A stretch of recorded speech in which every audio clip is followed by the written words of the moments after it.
Agatha Desde Sempre é uma continuação direta tanto de WandaVision, a série da Feiticeira Escarlate e do Visão lançada em 2021, quanto de Doutor Estranho e o Multiverso da Loucura, lançado em 2022. Como o nome sugere, a protagonista da série é a Agatha Harkness, uma personagem que foi introduzida e reimaginada em WandaVision como uma bruxa maléfica que desejava roubar os poderes de alteração da realidade da Wanda. A última vez que tínhamos visto a Agatha, ela estava sob a influência de um feitiço imposto por Wanda, que tornou a bruxa em uma espécie de vizinha estranha do subúrbio de Westview, que é a cidade em que acontece WandaVision. É desse ponto, então, que o primeiro episódio de Agatha Desde Sempre começa. Seguindo a tradição de WandaVision de homenagear séries de televisão, o primeiro episódio, que é intitulado Ache o Caminho, é um pastiche de Mare of Easttown, uma série de investigação criminal estrelada por Kate Winslet.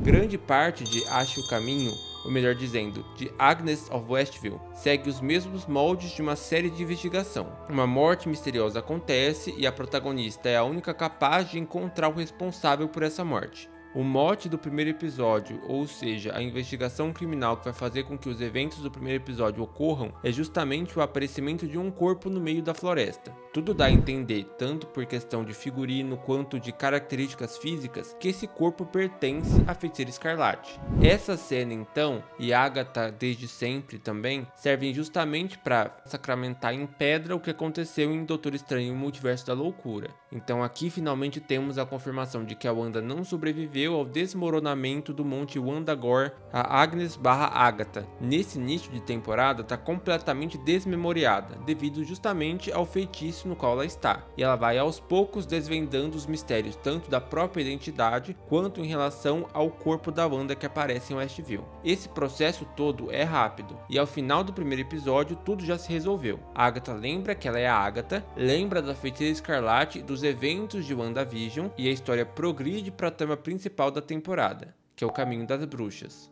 Dois grandes responsáveis por acelerar essa autodescoberta da personagem da Catherine Hahn são a Hill Vidal, uma bruxa que tem uma relação de amor e ódio com a Agatha, e a série faz questão de deixar mais do que óbvio que ambas tiveram uma relação amorosa e romântica no passado, e o jovem, que é interpretado pelo Joe Locke, que é um adolescente bruxo que definitivamente tem algum grau de relação com a Feiticeira Escarlate. Ele pode ser tanto o próprio Billy, o Wicano, filho da Wanda, ou uma versão / adaptação desse personagem junto com outro personagem, uma fusão no caso. No segundo episódio, que prepara justamente o elenco da série e o mote da trama central, somos introduzidos a Sharon Davis, que é interpretada pela Deborah Jo Rupp, que em WandaVision interpretou a Senhorita Hart, a Jennifer Cale, uma bruxa especializada em poções, interpretada pela Sashir Zamata, a Alice Wu Gulliver, interpretada por Ellie Ann, e a Lilia Caldeiro, uma bruxa com poderes de adivinhação, interpretada pela Patti Lupone.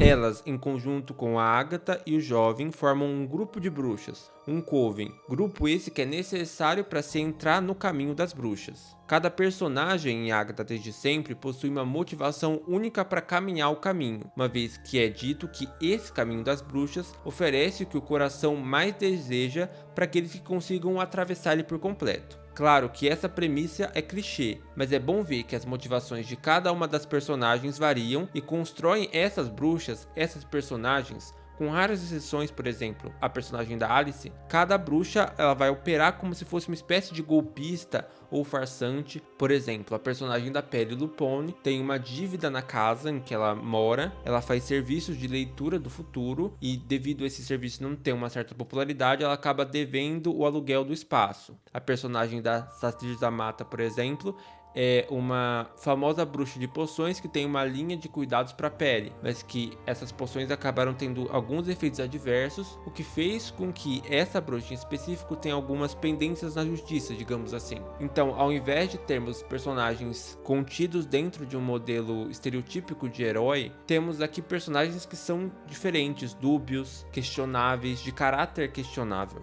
a série em geral é marcada por um viés cômico, e os personagens que melhor conseguem sintetizar diferentes tipos de comicidade são justamente o jovem, interpretado pelo Joe Locke, e a Debra Jo Rupp, que interpreta a Senhorita Hart, ou no caso agora a Senhorita Davis, que vai ser justamente o peixe fora d'água. Ela é a única personagem que está integrando esse coven comandado pela Agatha que não é uma bruxa, o que traz para ela justamente essa piada de peixe fora d'água, uma pessoa que não compreende exatamente no que ela está se metendo. A própria Kathryn Hahn, que interpreta a Agatha, tem um histórico na comédia e ela traz essa linha de performance para a série. A sua personagem, ela parte de uma vilã, mas vamos ser sinceros, ela tá mais para uma anti-heroína do que necessariamente uma vilã de fato, e ela não cai no estereótipo de uma presunção ou de um senso de alta importância, uma pessoa que é má porque é má. E na verdade, as cenas em que a Agatha se coloca como superior ou mais importante do que os outros servem justamente como cenas cômicas, que quem não lembra, no final de WandaVision, a Agatha ficou sem poder. Então as ameaças que a bruxa faz na série são ameaças vazias. Então essa posição para uma personagem como a da Agatha, que é super cheia de si, acaba tendo esse efeito cômico, esse efeito de humor. A personagem da Rio, que é interpretada pela Aubrey Plaza, é, por enquanto, uma femme fatale para ninguém botar defeito. Ela é, para um bom entendedor, a personagem que vai ocupar o papel de interesse romântico do protagonista, mas pelo que nos é apresentado até esse segundo episódio, ela vai ocupar mais do que esse papel. Existe uma relação um pouco mais profunda entre ela e a Agatha que vai ser explorada. Um mistério de qual realmente é o passado que ambas compartilham. E partindo da questão do mistério, assim como WandaVision, Agatha consegue construir mistérios que envolvem o espectador, conduzem discussões de fãs e deixa a experiência de assistir semanalmente melhor. Diferente de outras séries da Marvel que não construem ganchos para o episódio da próxima semana, Agatha consegue construir esse dispositivo narrativo de maneira bastante eficiente. Apesar de que, por enquanto, os mistérios não são tão complexos, dá para prever mais ou menos o que vai acontecer e quais são as resoluções desses mistérios. Ao mesmo tempo, grande parte dessas possíveis soluções que são óbvias para esses mistérios podem ser enganosos. Os episódios estão cheios de detalhes e de referências visuais para aqueles que são interessados em teorias, o que é um prato cheio para os fãs e para os teóricos de plantão. O futuro da Feiticeira Escarlate na Marvel provavelmente dependerá do sucesso dessa série, que aparentemente é uma espécie de, entre aspas, teste de águas da popularidade do universo das bruxas da Marvel. Nesse sentido, essa série consegue se apropriar da atmosfera criada em WandaVision, a atmosfera de suspense e de mistério, e consegue também replicar o mesmo grau de qualidade das atuações que vemos em WandaVision. A música é central para essa série, inclusive um dos temas principais, que é The Ballad of the Witch's Road, ou em tradução livre, a Balada do Caminho das Bruxas, é essencial para compreender tanto os subtextos da série, quanto é referenciada inclusive nos títulos de cada episódio. O que dá para concluir, ao menos com base nesses dois episódios, é que Agatha não se assemelha a uma série da Marvel, e isso tanto no bom quanto no mau sentido.